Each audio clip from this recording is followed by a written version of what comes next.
Peripheral nervous system has two divisions: somatic nervous system and autonomous nervous system. Somatic nervous system जी आहे, it relay the impulses from central nervous system to muscles. Central nervous system पासून मसलला जोडलेली ही जी nervous system आहे तिला आपण म्हणतो somatic neural system.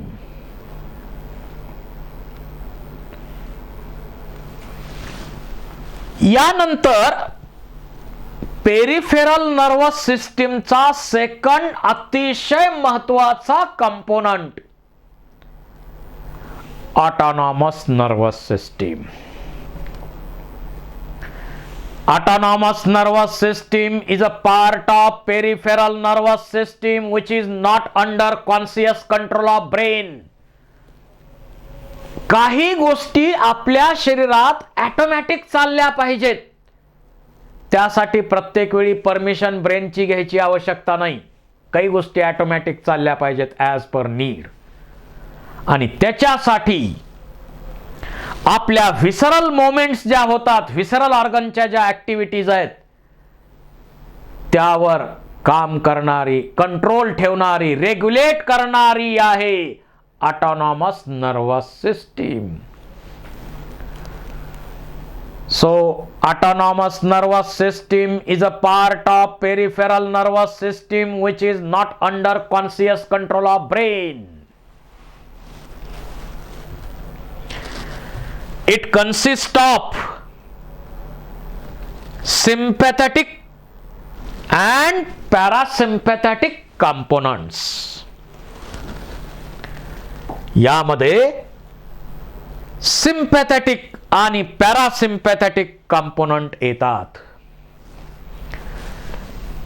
यामध्ये जे सिंपॅथेटिक component आहेत त्याचे जे नर्व फायबर आहेत हे थोरॅक्स आणि लंबार रिजन मधून बाहेर पडतात आणि म्हणून याला म्हटलेलं आहे thoraco lumbar outflow. Thoraco lumbar outflow.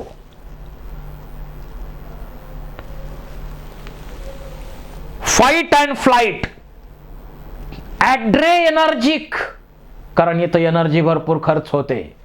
जसं आपल्याकडं व्हेइकल आहे, ॲक्सलरेटर वाढवतो, पेट्रोल म्हणजे एनर्जीचा खर्च होतो की नाही, हा तसं ॲड्रेनर्जिक. आता इथं स्पायनल कॉर्ड पासून निघणारे नर्व फायबर इथं आहेत, त्याला प्री गँग्लिओनिक म्हणवायचं. आणि इथं जवळ स्पायनल कॉर्डच्या जवळच 22 गँग्लिया आहेत, दोन्ही साईडला आहेत, त्यामुळे पेअर्स म्हणू आपण. सिंपॅथेटिक गँग्लिया आहेत. आणि गँग्लिया नंतरचे जे नर्व फायबर्स आहेत त्याला म्हणायचं पोस्ट गँग्लिओनिक नर्व फायबर. इथं प्री गँग्लिओनिक नर्व फायबर शॉर्ट आहे. Ganglia present near the spinal cord.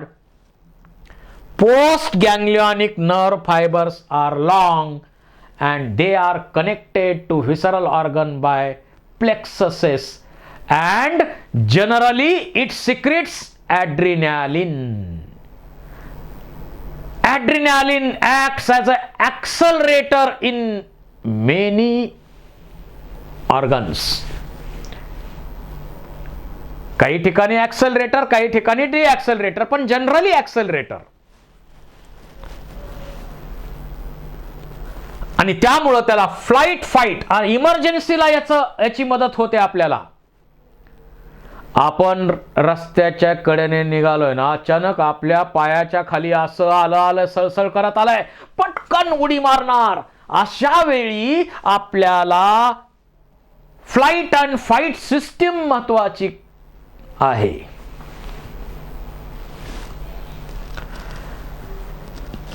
बर, ॲटोमॅटिक कंपोनंट आपण स्टडी करतोय. सिम्पॅथेटिक कंपोनंट काय सिक्रेट करतात? ॲड्रिनॅलिन. मेजॉरिटी ऍक्टिव्हिटीज मध्ये ऍक्सलरेटरचं काम ही सिस्टीम करते. ज्याप्रमाणे सिम्पॅथेटिक नर्व फायबर प्रत्येक विसरल ऑर्गनला जोडलेला आहे, त्याप्रमाणे प्रत्येक विसरल ऑर्गनला आणखी एक नर्व फायबर जोडलाय, पॅरासिम्पॅथेटिक. Rest and digest. याचे जे नर्व फायबर आहेत त्यामध्ये काही नर्व फायबर 3, 7, 9, 10 या क्रॅनियल नर्व फायबरच्या ब्रँचेस आणि सॅक्रल रिजनच्या काही ब्रँचेस बाहेर पडतात, म्हणून याला म्हटलेलं आहे क्रॅनिओसॅक्रल.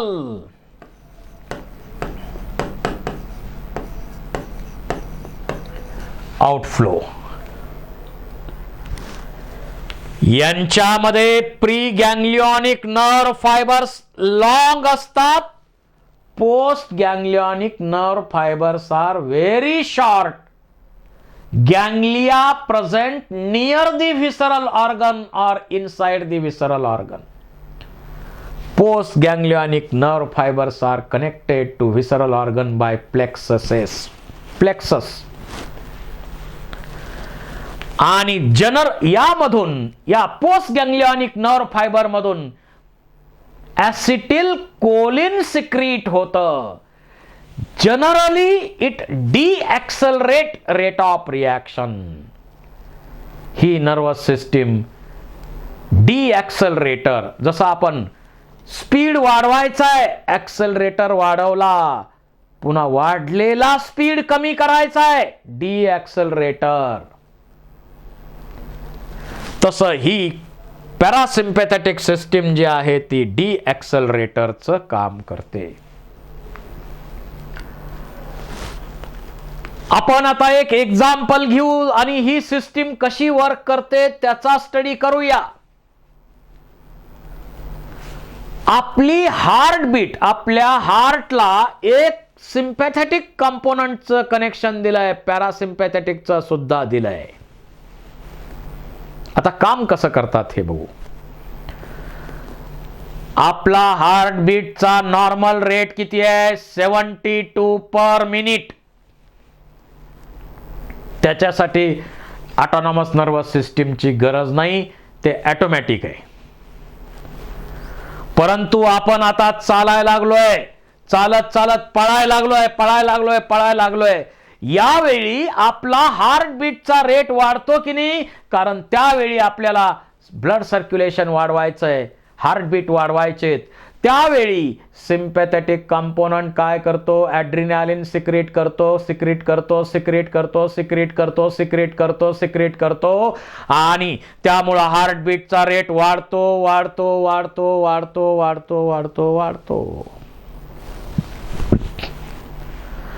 आपण आता रनिंग स्टॉप केलंय, त्यावेळी जर ऑब्झर्व केलं तर लक्षात येईल धड सुरू आहे.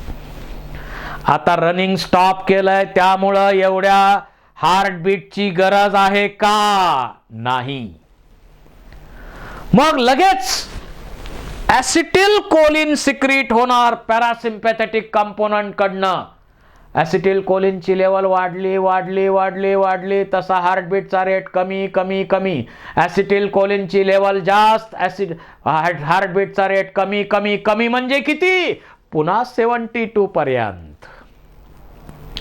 म्हणजे 72 च्या पेक्षा जास्त वाढवायचं काम सिम्पॅथेटिकनं केलं आणि वाढलेला रेट 72 ला आणण्याचं काम पॅरासिम्पॅथेटिकनं केलं.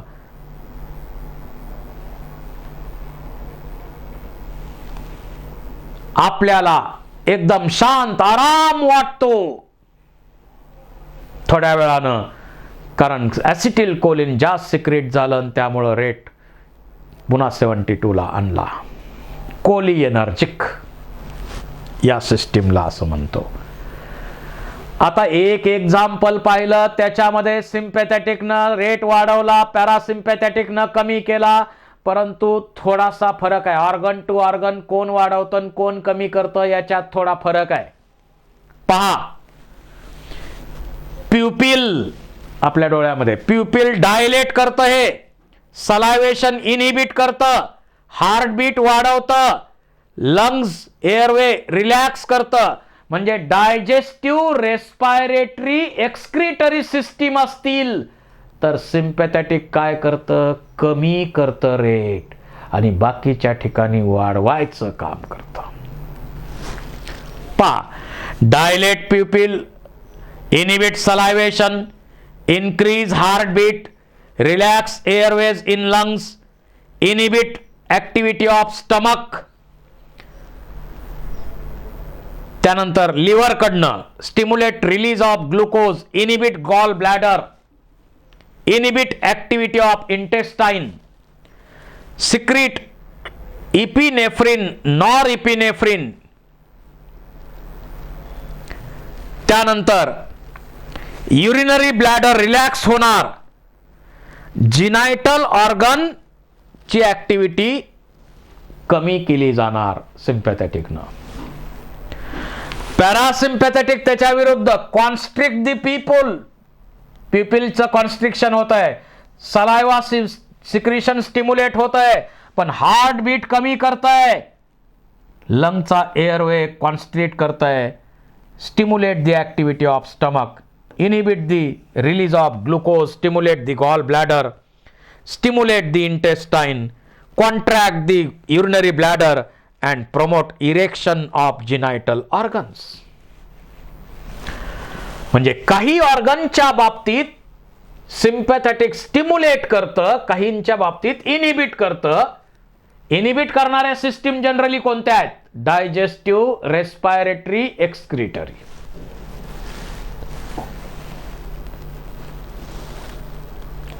It prepares body to cope with energic stresses and dangers. काही डेंजरस चेंजेस पासून प्रोटेक्शन करण्याचं काम करणार. Increases heartbeat, breathing rate, constrict arteries, elevates blood pressure, etc. Parasympathetic. It returns the body resting state after stressful situation and slow down heartbeat. Dilate arteries, lower blood pressure. पहा, इथं एक separate diagram दाखवलेली आहे बघा. इथं 22 गँग्लियाची chain आहे, sympathetic ganglia.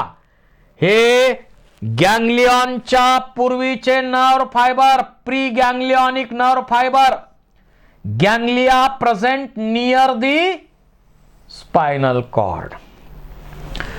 इथून निघालेले post ganglionic nerve fibres long आहेत आणि त्यातून ॲड्रिनालिन सिक्रीट होत आहे. सिम्पॅथेटिक अशी आहे. पॅरासिम्पॅथेटिक पहा, 3, 7, 9, 10 या क्रॅनियल नर्वच्या ब्रँचेस येतात बाहेर आणि सॅक्रल रिजन मधून काही येतात, म्हणून याला क्रॅनिओ सॅक्रल आउटफ्लो आपण म्हणतो. आता कोण काय करतं बघा. Dilate pupil, saliva secretion, salivary ग्लँडचं सलायवा सिक्रिशन इनहिबिट करतं, पण हार्टबीट ऍक्सेलरेट करतं. लंगच्या डायलेट, ब्रॉन्काय डायलेट करतं, स्टमकचं डायजेशन इनहिबिट करतं, लिव्हरला स्टिम्युलेट करतं, पण गॉल ब्लॅडरला इनहिबिट करतं. किडनीजना स्टिम्युलेट करतं इपिनेफ्रिन, नॉर इपिनेफ्रिन रिलीज करण्यासाठी. इंटेस्टाइनला इनहिबिट करतं, युरिनरी ब्लॅडर रिलॅक्स करतं. हे सिम्पॅथेटिक नर्वस सिस्टीमची काम आहेत. ह्याच्या विरुद्ध बरोबर parasympathetic constrict pupil, stimulate salivation, in slow down the heartbeat, lung constrict bronchi, stimulate digestion in stomach, stimulate bile release in liver, intestine ला स्टिम्युलेट करतं, गॉल ब्लॅडरला कॉन्ट्रॅक्शन गॉल ब्लॅडरचं करतं.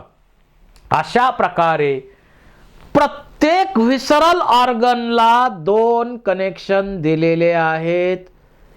यातलं एक कनेक्शन वाढवणारं, रेट वाढवणारं, आणि एक कनेक्शन रेट कमी करणार आहे. काहींमध्ये सिम्पॅथेटिक वाढवतंय, काहींमध्ये पॅरासिम्पॅथेटिक वाढवतंय. एक वाढवल, दुसरं कमी करेल. ज्यांच्यामध्ये सिम्पॅथेटिक रेट वाढवतंय त्यांच्यामध्ये पॅरासिम्पॅथेटिक रेट कमी करतंय, आणि ज्यांच्यामध्ये पॅरासिम्पॅथेटिक वाढवतंय त्यांच्यामध्ये सिम्पॅथेटिक कमी करतंय. अशा प्रकारे ऑटोनॉमस नर्वस सिस्टीम काम करते. So it is the most important nervous system, autonomous nervous system. Visceral nervous system is a part of peripheral nerve. It includes nerve fibers, ganglia, plexus, by which impulses travel from central nervous system to viscera, from viscera to CNS. Ganglia, nerve cells cluster or group of nerve cell bodies located in autonomous nervous system. त्याला आपण ganglia म्हणतो. Nerve plexus, plexus branching network of nerves.